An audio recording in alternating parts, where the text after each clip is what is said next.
So what I'd like to do is just to take you through some of the training programs we've put together for our leadership development of our senior as well as our sort of junior up to senior level, and how we've integrated our value systems. And we did this in collaboration with Duke CE, which is our corporate education partner. But we'll go through the slides and you can actually see how the whole thing fits. So just a bit of background, and you may be wondering why you see things like ArcelorMittal University and how does that work. We've actually got a university for the group which is situated in Luxembourg, which you can see there. And then we have various satellite campuses, of which South Africa is one. And then in South Africa we've got the connection to our KZN plant, which is in Newcastle, and in Gauteng we've got it in Vanderbijl Park and Vereeniging and Pretoria, and in the Western Cape in the Saldanha area. That's where we have our steel operations here. So we service them in terms of the skills drive.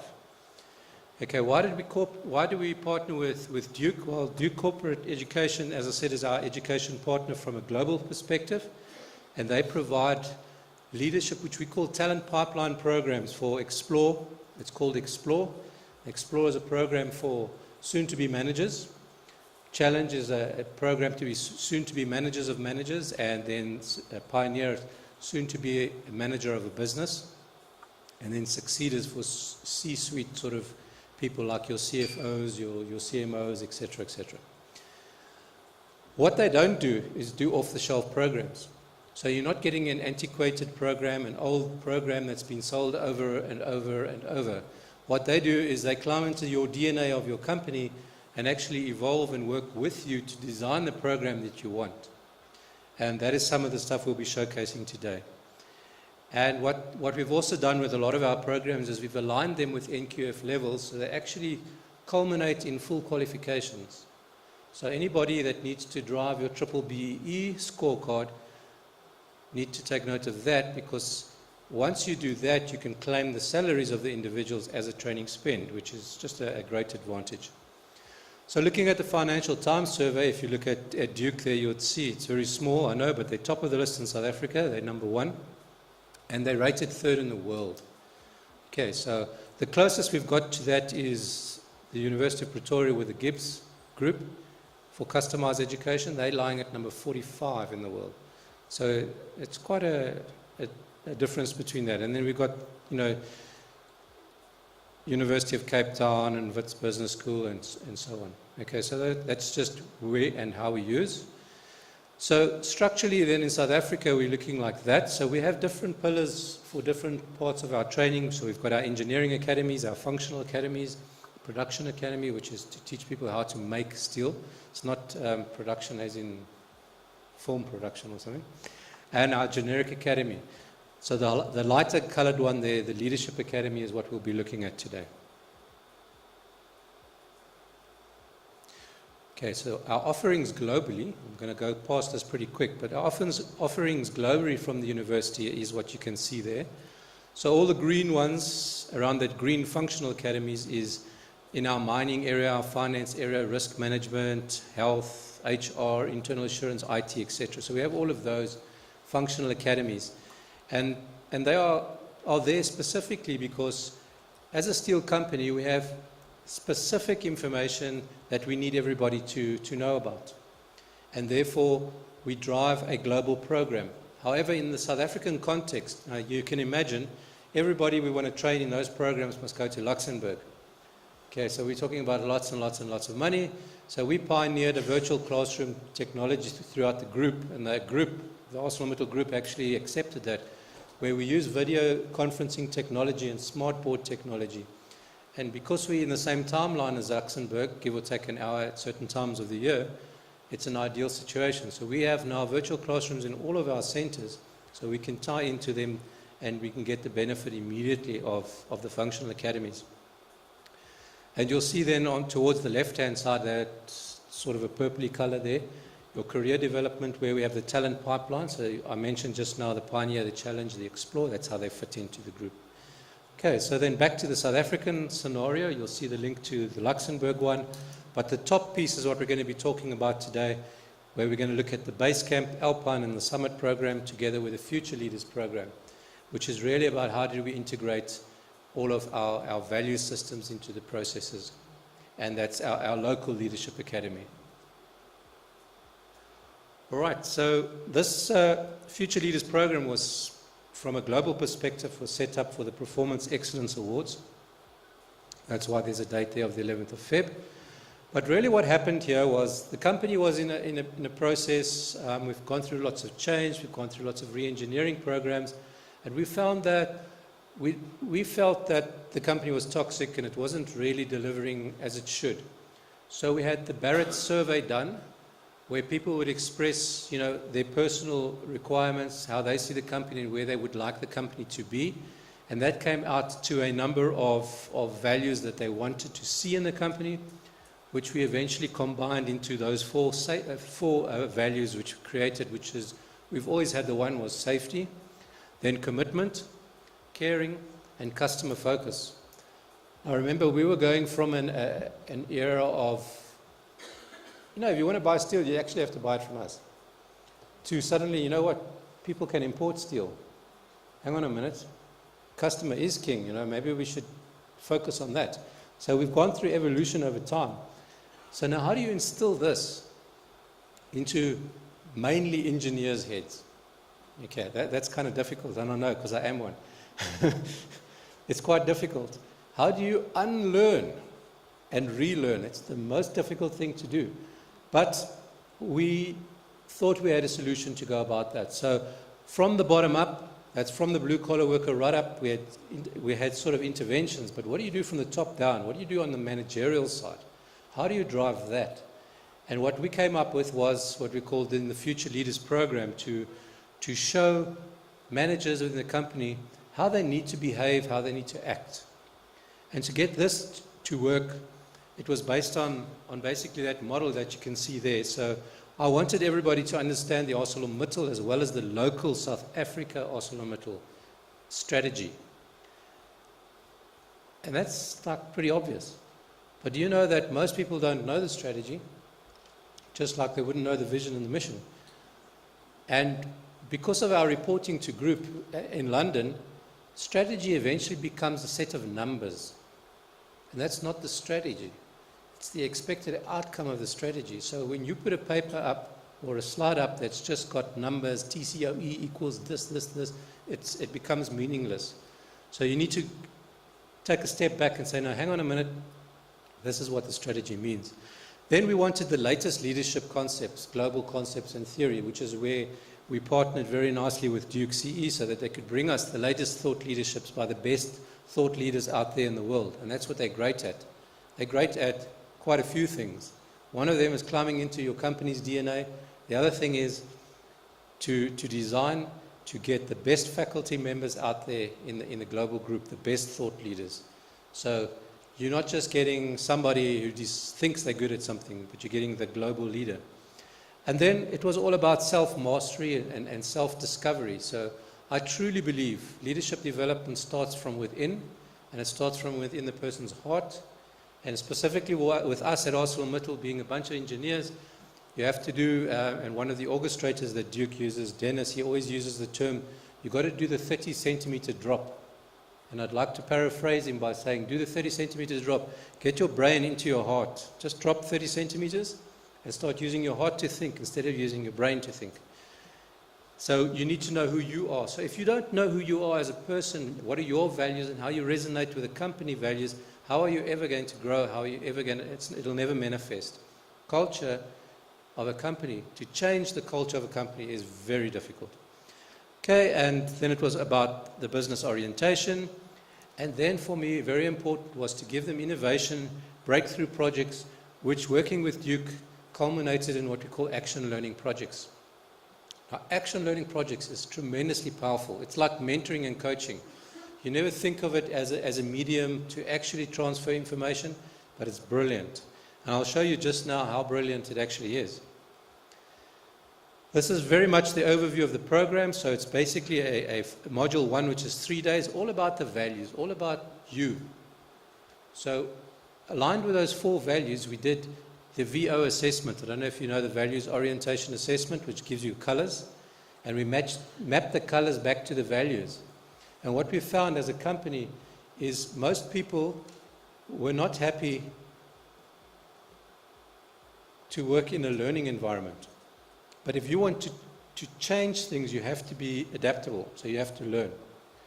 What we found is that people did not want to be managed in an authoritarian manner. In other words, don't shout and scream at me. Don't tell me what to do. No command and control on me. But how I'm going to manage is the way. I'm going to shout and scream, and I'm going to say what I need done. And those are kind of things that we had to now unlearn and say, no, that's not right. So once you know who you are, where you need to go, and what you can do to get there, we went into operational excellence. And from the operational excellence model, we went into how do we lead and implement change. And that was basically how we ran it. So as you can see there, it's very much a 5-day program, stretched over a period of time. But most importantly, and that's another one of the things that I truly believe in, I truly believe in the immersive experience for learning. Learning in the classroom, most of that info is gone. You've been students at some stage in your life. As that info enters the left ear and you write it with your right hand or vice versa, it's gone. 50% of the knowledge lost within 2 hours if you don't apply it in context. So immersively, and I always use this, and I may have used it in this venue before, I always use the analogy of the first kiss. So guys, leading up to that very first kiss, you got interested in whoever, and you might have thought, I need to find out the theory. Who can seriously say they can remember the theory? But can you remember your first kiss? Okay, the immersive experience. It's quite powerful. And Duke are experts in that. And we'll show you some examples of that today. So this is really the structure then. We had the immersive experiences. We had our values-based, where we looked at safety, at customer focus, caring and commitment. We're very, very big on safety. But one of the things that we did when we started to go into the immersive experiences is one of the experiences called the pit crew, and I'll show you a video clip of it. You've got to change the tires of a racing car. Now suddenly it's a competition. Guess what? The delegates who are very focused on safety and really believe it's a core value fell over the safety equipment getting to change the tires. They completely disregarded safety. Okay, so it needs to get entrenched. Leadership concepts was there, the AMSA strategy, and then, of course, our action learning projects.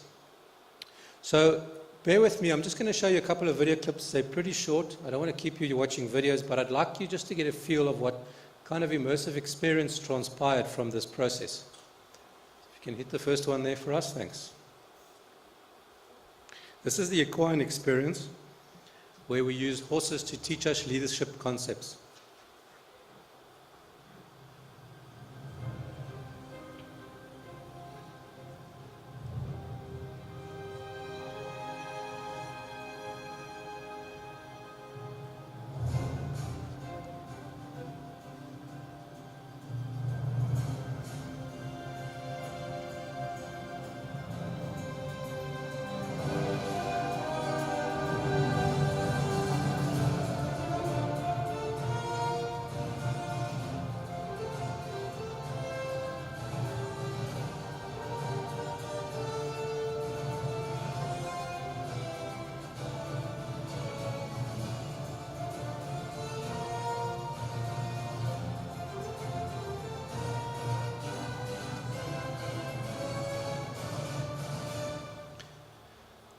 Right, so that's just a snippet of the horses, which really get into you,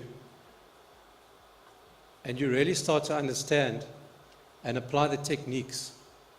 So there's a lot of videos that I could show you, but one of them that came out very strongly was where one manager said, I should actually treat my employees like these horses because they're intuitive.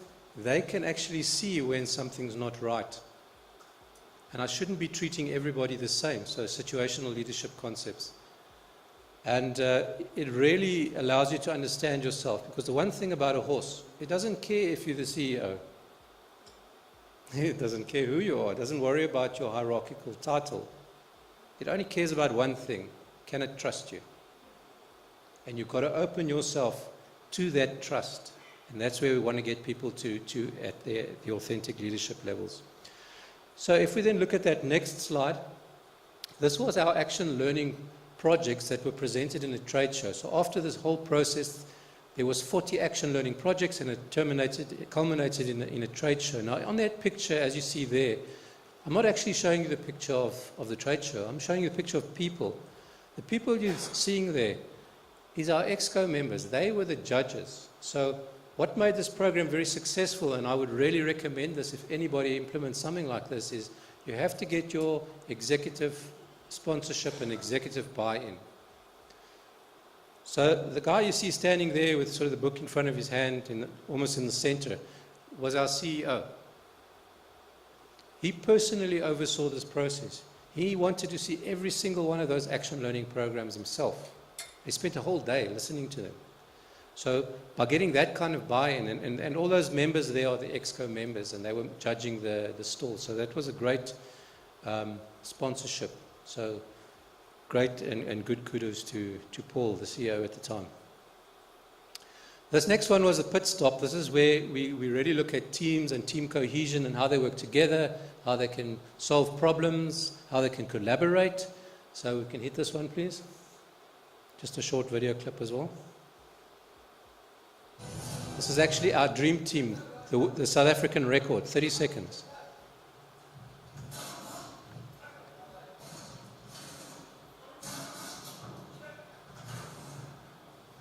Up until this point, the South African record was around about 4 minutes for 4 tires. Remember, these are not fancy Formula Ones.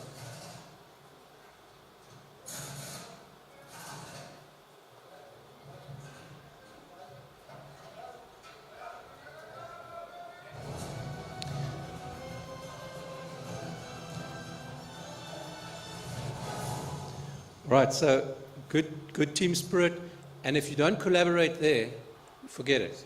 You're going to take your 4 minutes. Then this was a LeadX. Just as you have a TEDx talk, we had a LeadX talk. We called it LeadX, and all the teams that were in the action learning actually came together, and they did little video clips saying, what was their great learnings from it, and you publish it on our internet and things like that. So very nice to see that. And then we had another immersive experience called the At Court experience, where we actually took ourselves to court. We had terrible accusations against ourselves, and we had to, one half of the people were the defense, they had to defend it, the others had to actually be the prosecutors, and the judiciary was there as well. So just a quick, just to quickly show you how that looked. You can hit that one as well, please.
The individuals had to go through thick packs of information about the company, so annual reports, our factor reports, etc. So what was actually achieved in the end was actually getting people to to read these documents which they may not have previously read. So they learned a lot about the company. And in addition, we were decentralizing to the different areas. So we actually had questions like, can we visit our customers? Because previously there was a department doing that. So this whole unlearning, new learnings, and entrenching our values through everything they did, even the action learning, they had to entrench the values. I've missed the next video, don't worry about that. I want to speed it up a bit, because the other video that I had there was really a summation of what you saw, so I'll leave it at that. So what we've then done is say, okay, great, now we've got this Future Leaders program, which is good, and it teaches values, and it sort of addresses the culture, etc. But that's not good enough, because what we currently had was the Challenge, the Explore, the Pioneer programs that are in Luxembourg. So we started to develop a full-scale, I like to call it the development pyramid of different courses to address not only the talents, because the others were really for our talents program, but the talents aren't going to make the steel. Okay, if you have 90 talents in an organization of almost 10,000, that's not going to really make the difference. You need to hit the mass, and that was what can you do for the mass. So if you look in the middle line there, the ones we have the little red circles, you'll see that we have a first line management program. And then we created what we call the base camp and the alpine and the summit programs. And the vertical one that runs down, you would see that's your Future Leaders program. Of course, in terms of your normal competencies for every job, you have that in place. And what we also have is specifically targeting programs for ladies, for women. So we have our Women in Emerging Leadership and our Women in Leadership programs, which are global programs that we run and send overseas. Of course, the feedback you get from the global, when you go there with the women, is quite strange. Why do we need this? Why can't we just be on the programs where everybody else is on? Why do we need a special program? But diversity in the group, it's like that. It's a steel company. Steel is traditionally male-orientated, engineering-orientated. So the development pyramid, as I talk about, is that. So as we go up the pyramid, you'll see we go from first level management, middle management, top management. And you can see there as how we've put in our different programs, starting with women in entrepreneurship, which we address external unemployed African ladies specifically. And then they become feedstock into the company in terms of our CSI programs and enterprise development. Then we get into our base camp program, which is, I'll show you in a sec. Our young talent program works for our graduates in training, and we specifically focus there on people with different abilities, so as we would normally term disabled. And then the Alpine program, which is a mid-level management program, and then the Summit program, which is a global education program. So let's look at the base camp, and then this, no major detail. I just want to run you through that, and then we'll actually get two of our guests up from Duke University, and the three of us will take to the seats, and then you're welcome to ask questions about any of the programs. But the base camp, as you can see there, it's really that junior level based program to provide those essential tools that individuals do require to deepen their understanding of management principles. And all of these programs, the base camp, the Alpine, etc., is actually linked to an academic program as well, so a full qualification. So if you would, if you want to actually leverage your BBE points, you can. So the program was designed then for what we then term soon-to-be managers or currently managers, but young in the position, not a lot of tenure. Why did I use the name base camp? Base camp is like when you go climb Mount Everest. You start there at the base camp, and you actually stop to acclimatize. The base camp is actually quite high already. Okay, so that's another analogy, is you still need a lot of training before you get here. This is not your very first course, but now you're there. And so you need to grow. That's kind of how you would unpack it into the academic modules. So you'd see the academic modules of management, leadership, strategic management, marketing management, human resources, and project management, as well as financial management. At that level, with a couple of electives, but with the power of the program coming in through Duke University, once again, it's customized specifically to our need, what we want, immersive experiences embedded, but it also has the academic link where the individuals would actually go and write a national exam and get a national qualification, this specific one, at NQF level 6. Okay, so that's the base camp program. Lots of times one gets criticized to say, yeah, but couldn't you have just done a standard off-the-shelf program? Yes, you can. But you're not going to get the benefit that you would get having a customized program. Because remember, with the Future Leaders program in mind and the values, you want to pull the values through. So we have this golden thread of the values being entrenched. And as I said earlier, that's what Duke is so great at, this customization around climbing into the company's DNA, where they can actually, they almost become like one of you. And before you come up with a design concept, they're already almost telling you what you need. And that's great. So all the immersive experiences that go with that. Then the Alpine program is at the next level, so that's your mid-level program. And it targets our middle management, also providing a postgraduate diploma in business.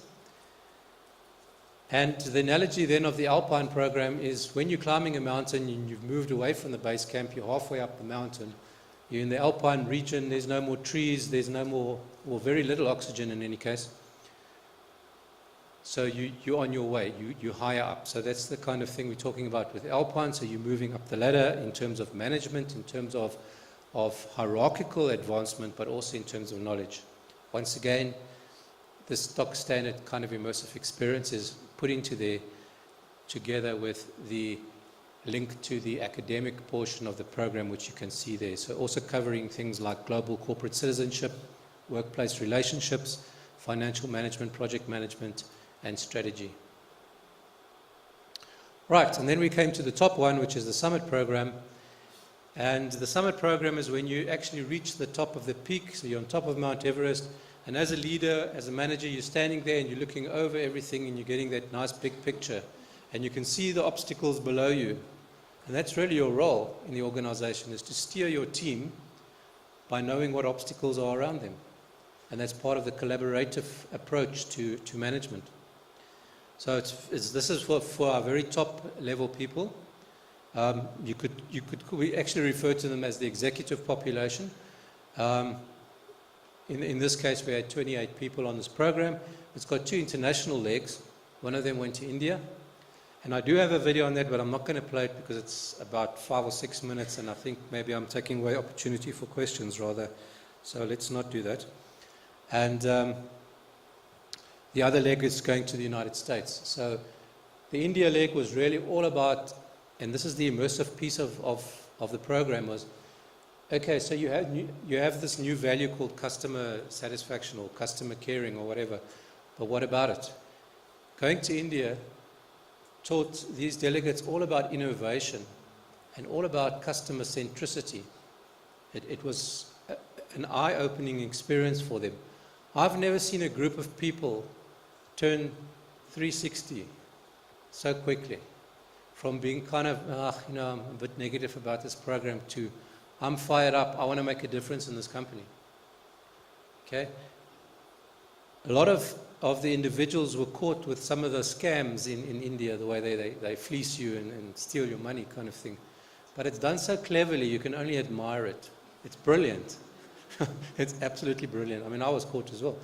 But you don't even mind it because it's so clever. They're not stealing money from you. They're giving you something, but at the end of the day, you see, the value and the value of the money wasn't quite equal. But very clever, and that's all part of innovation. Some great experiences there. We went to a whole lot of places, but one of them that comes out is Slumdog Millionaires, the movie. Probably all saw that. We actually went to that slum where they actually generate money out of that waste. And that slum is actually like a city, and everybody's happy and everybody's working, and the slum generates something like $700 million a year out of waste. They're not sitting back, they're not sitting with their hat in their hand, they're actually making an effort, and that speaks to innovation, which you don't get many places, so that's great. And that's typically the kind of academic content that comes along with this as well. So it's really about leading the organization. It's about customer innovation. It's about centricity, customer centricity, ethical leadership, and sustainable shareholder value.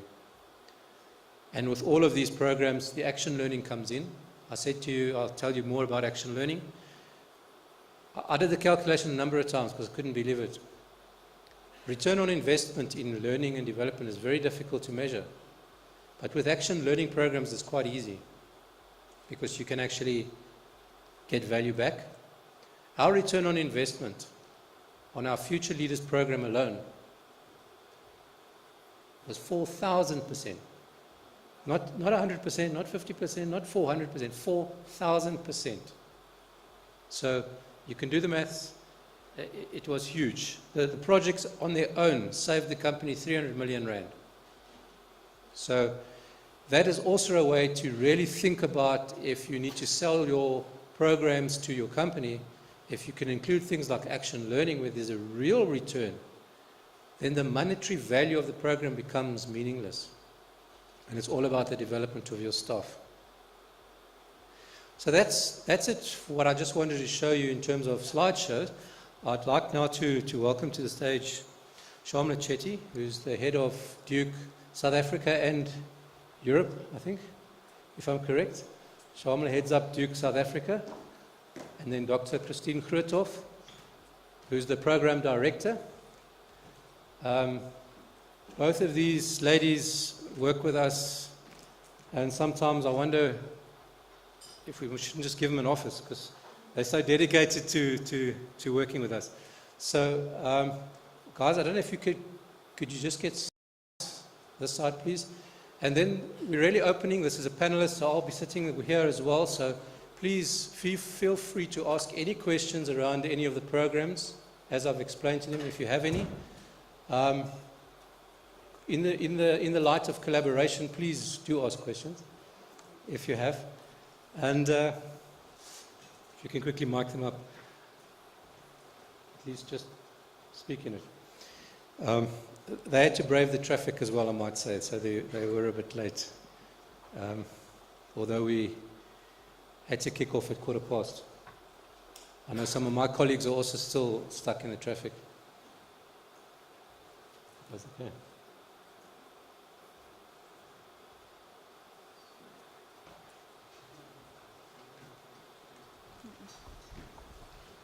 Okay, so the show and the floor is yours. Please, if you can ask your question, if you want to direct it to one of us, or if we could make the decision as to who can answer. So it's Christine that side, Shamla this side, Terence this side. Please. Questions? No? There we go.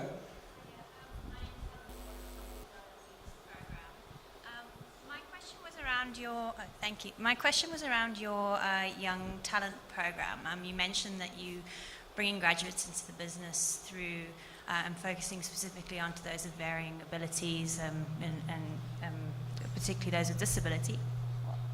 I just wanted to understand a little bit more about if that's your focus on bringing graduates in and your kind of your basis selection. How else are you getting graduate talent into the business and feeding them into these programs? Is this the talent program your only method? Yeah, that's one of the ways. So we have multiple programs, and I did just mention the talent program, the Young Leaders or Young Talent program.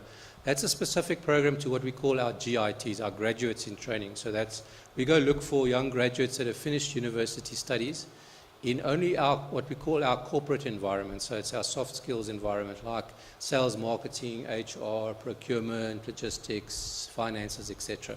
And we source them with minimal experience. We actually don't want experience, so that we don't have to unlearn and reteach. So we kind of get them that just finished and we bring them in.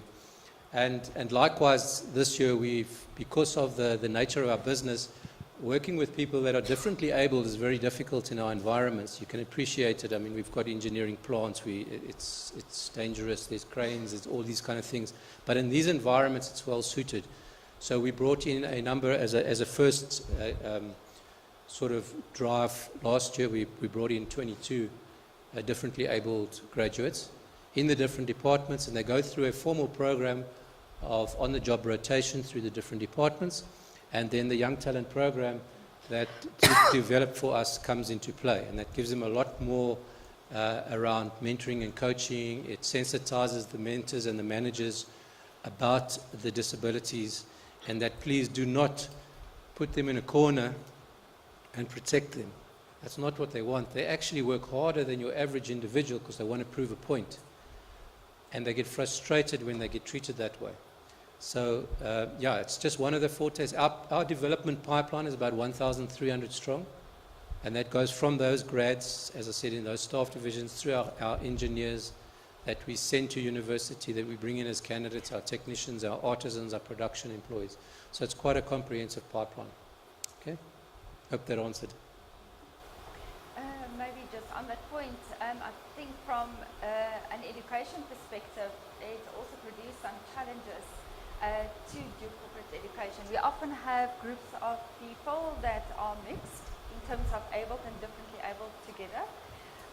It really made us think about each and every single aspect of and method of and approach of learning, whether it's learning materials, whether it was the immersive methods. We actually did one of the immersive methods, one of them, with a group, which was the equine, was actually to think about it differently as to people in wheelchairs, people who've got sight problems, who've got hearing problems, people that suffer from dwarfism. How do you actually work with the immersive method? That's the one with the horses, in a different way. And it was a profound experience, just thinking about it differently. But even the forms of assessment in terms of the learning material, because of the sight problems, it needs to be printed differently. People get assessed differently because of hearing and sight problems. So it's really thinking about every single aspect. Just a simple example, in the bathrooms, they usually put the hand lotions and the soap at the back of the basin. We all had to change our venues to actually bring it forward, because people in wheelchairs or people that are suffering from dwarfism actually can't reach at the back.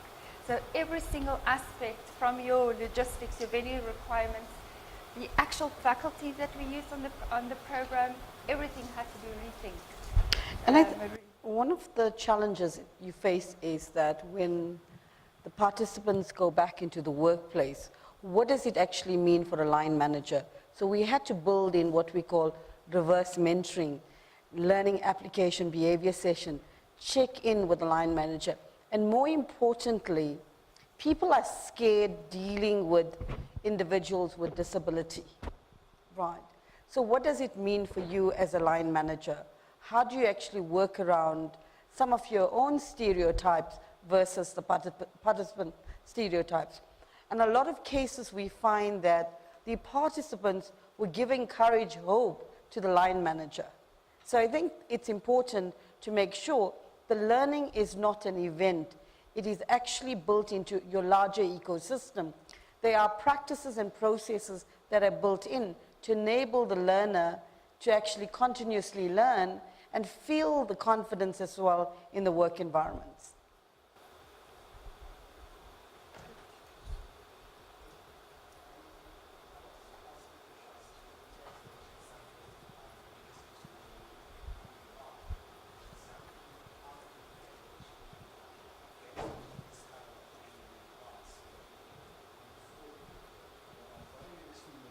As you guys sit there, that you had to go through to actually find out who you are as a person?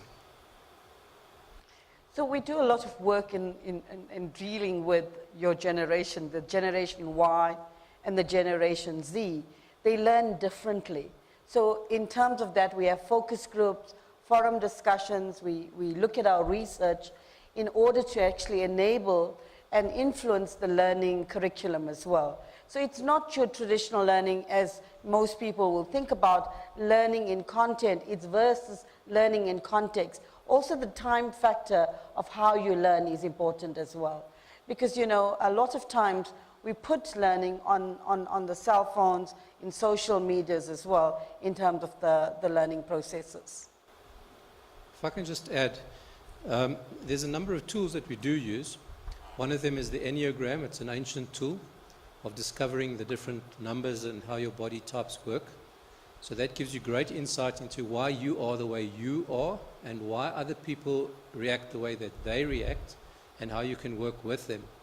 So, for instance, myself, if I get home, I actually want I need some quietness, I need to sit down, I need to relax, I need to re-energize.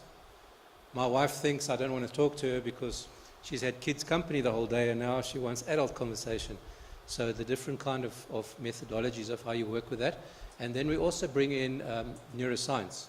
So we work with the brain. So we use the modern, we use the old, as well as personality kind of assessments, which the one I spoke about, the values orientation, to really get people to understand, you know, do they fit into a learning organization? Do they like to work in teams? Do they not like to work in teams? And we integrate all of that. So even in the Young Talent Program, we utilize the Enneagram. In our HR Academy, I'm using both the neuroscience from the Pacific Institute, the Investment in Excellence Program, as well as the Enneagram, so they can see the ancient, because a lot of modern thinking is the ancient is rubbish, but when you actually map them over, you actually see they're pretty much aligned. So we use all of those kind of things. Generational theory as well, we push that to the individuals so that they can get all of that makeup so that they can understand before they move forward, because having that knowledge in your pocket allows you to understand things and allows you to move forward. And it's very important. I truly believe that in a developmental role and in leadership, that's what you need to know. You need to know who you are, you need action learning, and you need a great mentor and a coach to drive you on the way. And there's a quite a good author on leadership, Manfred Ketz, and he says that whatever you've learned in a leadership book, throw it away. You don't need it. It's actually very simple. So we do prepare the young talent accordingly so that they can work that way. Any other questions? Yeah, we have a question. Can we have a mic there, please?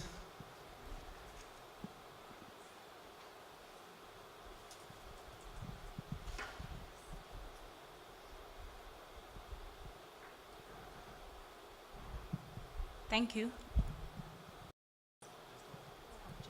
Thank you. My name is Nomtandazo, and you mentioned quite a few things in relation to. Okay. In relation to the changes that are happening constantly in your organization, and that's understandable looking at the fact that you guys are a global organization. Now, with the programs that you have chosen as programs for your organization that are fitting for your organization, what I would like to know is, how do you incorporate the development of individuals in relation to what they would love to be developed in, and to also incorporate that with your organization and what your organization stands for? So how do you gauge between the two? As opposed to only looking at your organization and where it wants to take itself, but where your people want to also go into the programs. As I said, we've developed these standard programs which are really managerial leadership in nature, which is the requirement of the company. We want that out of our individuals that move into those role levels. But what we also do is we have a bursary program for all of our employees. It's free access to that. And that's where they can bring in their aspirations. Where they would like to study something specifically, we can sponsor them and do sponsor them accordingly. But also within our talent management and our succession management processes, we have serious conversations with the individuals in terms of their aspirations.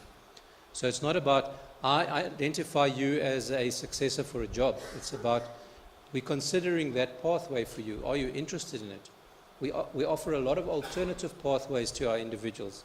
So you will find, like myself, I physically work in HR, but I have electrical engineering as a background. So I did a career swap early on, and we encourage those career swaps. I think it's the same analogy in the banks. Most of your people in banks now are engineers because they need the process theory and the operational management capabilities of the individuals.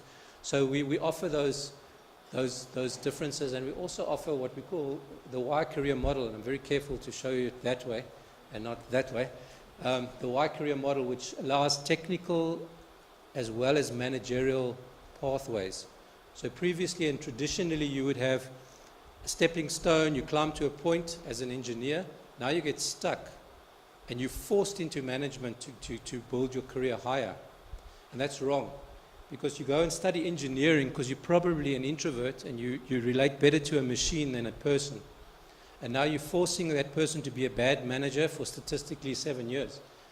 So create those career paths to keep them in the technical side, because by losing that engineer to a managerial position, not only are you setting them up for failure as a manager, you've lost the technical expertise as well.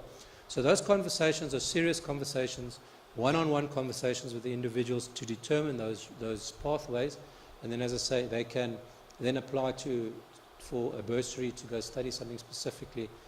And then if they get into those roles, that's where we're pretty prescriptive around. You need those 3-level programs as you hierarchically grow in the organization. But across the organization, we want everybody to do our Future Leaders program, because that really pushes our culture and pushes our value system. So after that, nobody can say, well, I can't remember that funny triangle with the values. I know it's somewhere, but I don't know what my values are. The values become entrenched. And in our design and the design thinking that we did, right through all of the programs with Duke, those values constantly come to play. So even in our latest, the Summit program with the top execs, they've now still got to go and look at an action learning project which has got some involvement around the values once again. Okay? Any other questions? Terence? Yes, Maybe would you just like to add something? elaborating Please. on that. I think it's one of the organizations that we work with that we're very proud to say that learning has become contagious. So people would be undergoing the Basecamp program, which is a junior management skills program or capability transfer program, and they would already put up their hand to say, may I please next year do the Alpine program, which I think is a positive. It's inspiring for people to see that there's a future, and they also manage their own career. And I think also if we look at the contribution in terms of the action learning projects, often it's very junior people that participate in the various teams, but they potentially some of these projects potentially can save the company 25 million, 50 million rand in 6 months period of time. So it's actually the level of collaboration is enhancing and stimulating the growth in the organization. So people feel part and engaged and part of the future of the organization, and they're excited about it. There's another question. Question right here? Got a mic here? Yeah. Morning, I'm Danielle. I'm just interested, I'm not sure if I missed this, but in terms of creating your programs, how long did it take you more or less, to actually create the programs? And then I'm sure you went through a refining process. So yeah, just in terms of your timelines. And then also, did you do, collaborative with people in the organization in terms of what do they expect in these programs at the various levels?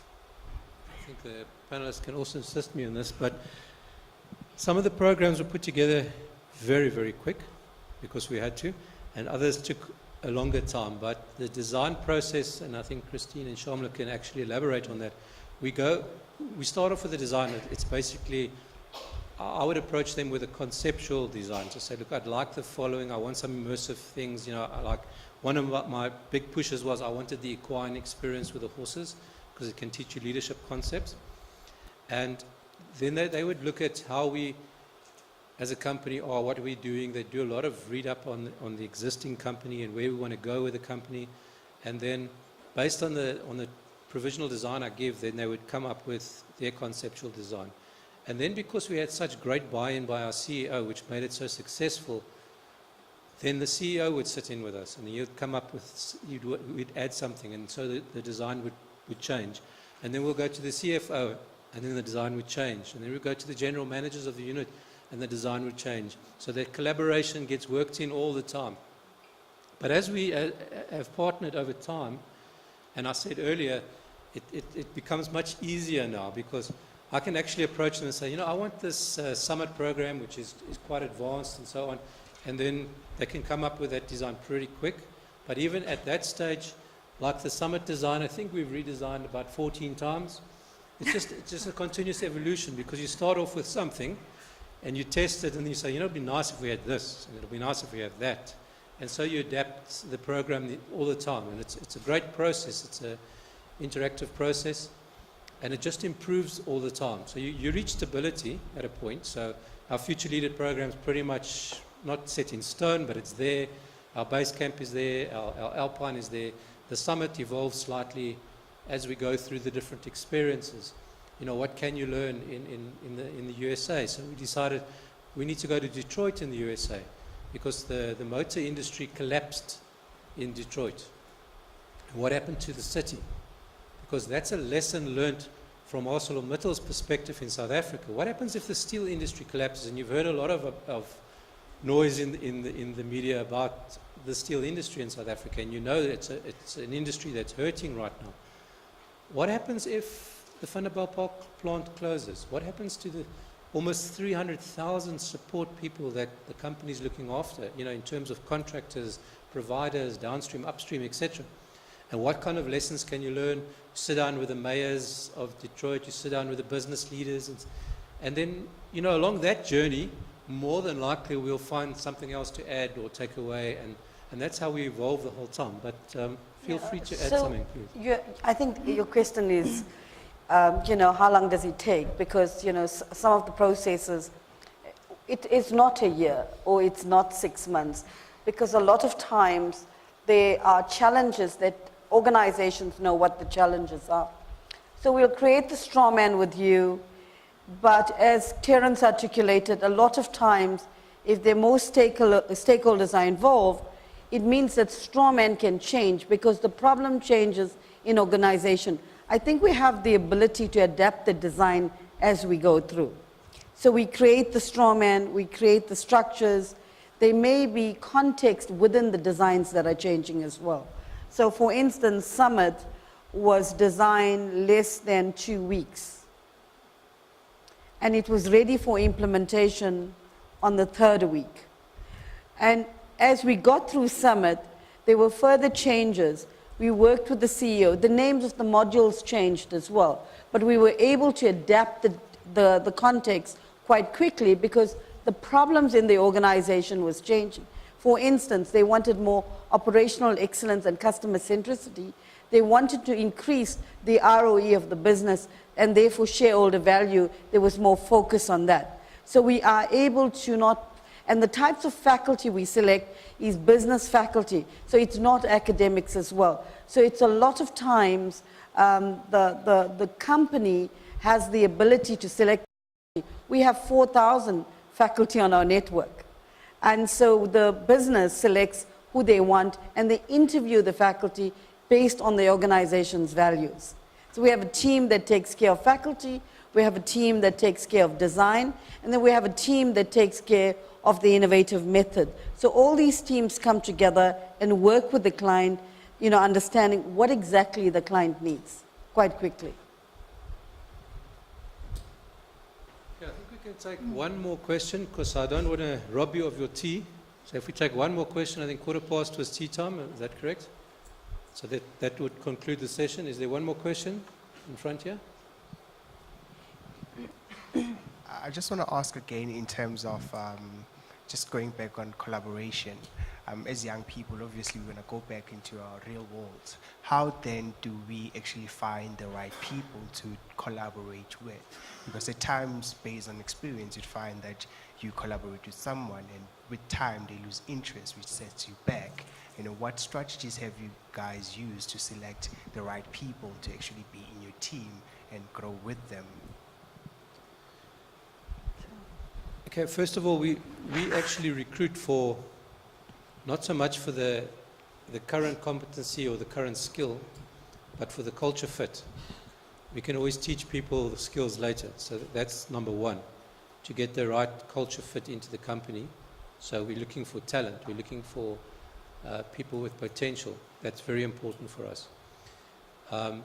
We link them into teams, and we believe very, very much in the coaching and the mentoring side of things, to the point that we are actually implementing what I term the career or the twilight career model of taking your older generation that are getting ready for retirement and let them dedicate themselves to only transferring information.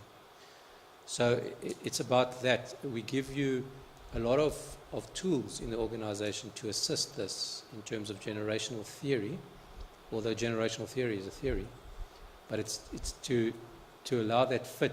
And the generational theory is not aimed only at the younger generation, it's aimed at all the generations. We have almost 4 of the generations in the workplace. So we take it right down from the baby boomers sort of downwards. But we also then explain that there isn't an ideal generation and one is not better than the next.